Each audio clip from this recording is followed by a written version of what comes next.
राज्यात सध्या अन्न आणि औषध प्रशासन विभागाकडून व्यसनयुक्त आणि भेसळयुक्त पदार्थांविरोधात मोठ्या प्रमाणावर कारवाईची मोहीम राबवली जाते. अन्न आणि औषध प्रशासन आयुक्त तुकाराम मुंढे यांच्या नेतृत्वाखाली सुरू असलेल्या या मोहिमेमुळे नियमांचे उल्लंघन करणाऱ्यांचे धाबे दणाणण्याचे पाहायला मिळाले. मात्र याच अन्न व औषध प्रशासन विभागाचे अधिकारी असल्याचा बनाव करून एका पानटपरी चालकाकडे तब्बल 10 लाख रुपयांची खंडणी मागितल्याचा धक्कादायक प्रकार नाशिकमधून उघडकीस आलाय.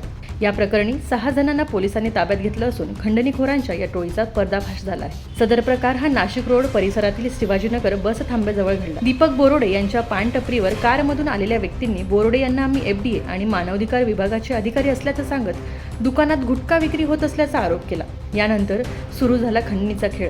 संशयित आरोपींनी बनावट ओळखपत्रे दाखवत कारवाईची भीती निर्माण केली आणि प्रकरण मिटवण्यासाठी थेट 10 लाख रुपयांची मागणी केली. पैसे नसल्याचे सांगितल्यानंतर ही रक्कम 5 लाखांपर्यंत खाली आणण्यात आली. धक्कादायक बाब म्हणजे टोळीतील एका व्यक्तीने स्वतःला पत्रकार म्हणून सादर करत संपूर्ण प्रकाराचं चित्रीकरण सुरू केलं. मात्र काहीतरी गडबड असल्याचा संशय आल्यानं दीपक बोरोडे यांनी तात्काळ पोलिसांशी संपर्क साधला. माहिती मिळताच उपनगर पोलिसांनी घटनास्थळी सापळा रचला आणि 6 संशयितांना रंगेहात ताब्यात घेतलं. तपासादरम्यान आरोपींकडील ओळखपत्रे बनावट असल्याचं समोर आलं. या प्रकरणी सुनील मालुसरे, शरद गायकवाड, शरद पाटील, गौरी बर्डे, सरिता मोरे आणि सरला गायकवाड यांच्या विरोधात गुन्हा दाखल करण्यात आलाय. या प्रकरणाचा पुढील तपास पोलीस करत आहेत. सरकारी अधिकाऱ्यांचा वाव आणून व्यापाऱ्यांना धमकवणाऱ्या या टोळीमुळे व्यापारी वर्गात मोठी खळबळ उडाली आहे. अशा बनावट अधिकाऱ्यांपासून सावध राहण्याचं आवाहन पोलिसांनी केले. नवतेज महाराष्ट्र ब्युरो नाशिक.